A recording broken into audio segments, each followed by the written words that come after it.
Bonjour à tous, nous poursuivons avec un nouveau pérec, le deuxième pérec de Masechet Sota, à la première Mishnah.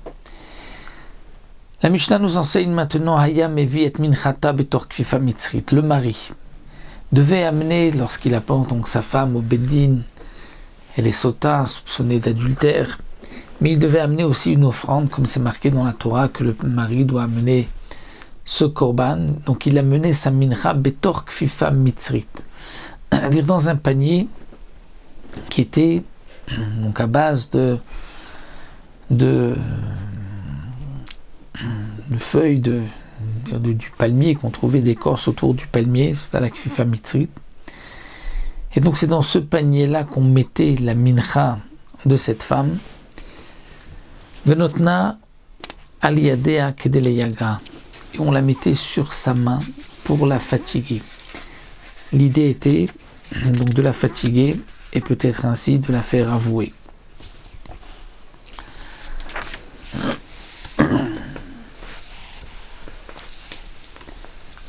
Comme nous dit ici le Barthénora, donc autour du palmier, il y a comme donc une chose qui pousse qu'on appelle donc le tsorik dekel, qui est tendre, et donc de cela on pouvait faire un panier.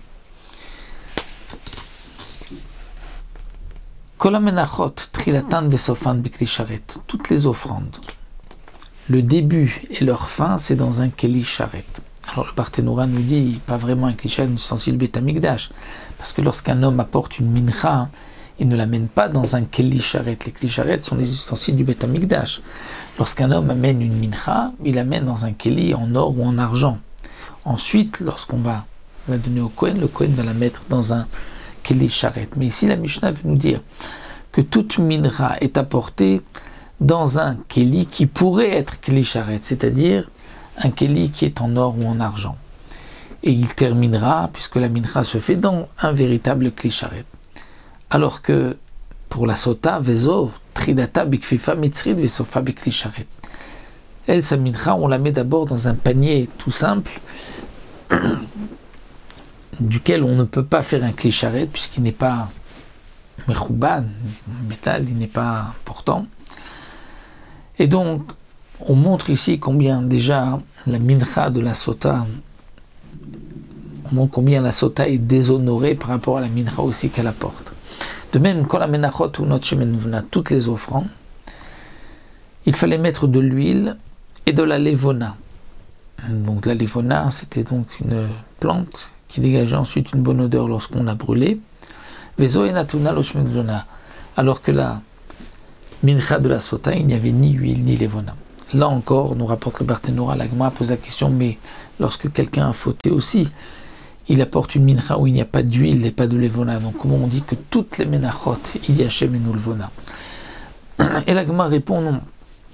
Il faut dire ainsi, toutes les menachot où il y avait de l'huile et de la levona, et celles où on ne mettait pas d'huile et de levona quand la mincha tatrat, venaient de ce qui est marqué par la suite dans la Mishnah, bot minachitin, venaient de blé et de solette, de bonne farine.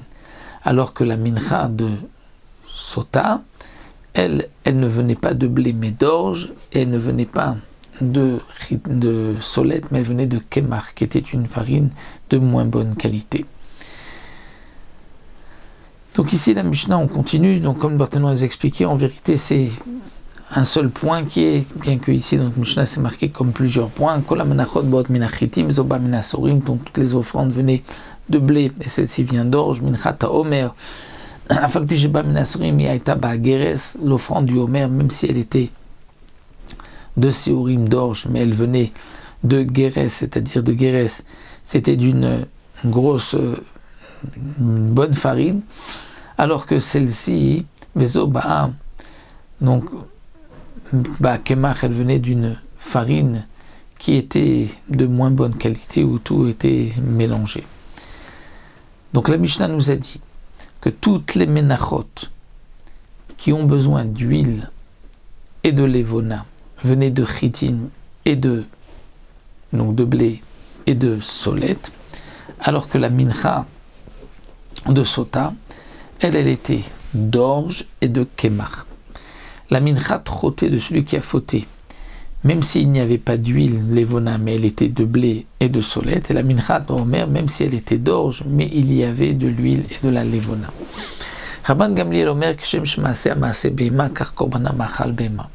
Rabban Gamliel donc termine et nous dit de la même manière que elle s'est conduite comme une bête, comme un animal, puisque elle s'est ainsi hifkira et tatzma, elle a fauté comme une adultère avec celui qui n'était pas son mari, un peu comme les animaux qui s'accouplent avec n'importe qui. Donc car korbana machal behema, de même son korban est aussi le korban machal behema, de ce qu'on donne à manger aux animaux, de l'orge et non pas du blé. Donc on voit Rabban Gamliel vient confirmer, expliquer donc cette notion, et c'est pour cela que Ba Mina Seurim seulement de l'orge. Le Tosfot Yom Tov rajoute que Rabban Gamliel avait compris des mots de Rabbi Meir qui avait dit que lui, Rabbi Meir avait dit que la femme, elle avait donné à manger à celui avec qui elle a fauté, était Ma'adane Olam. C'est pour cela que son korban sera un machal behema, c'est-à-dire au contraire, donc mida keneged mida, dire la nourriture d'animaux.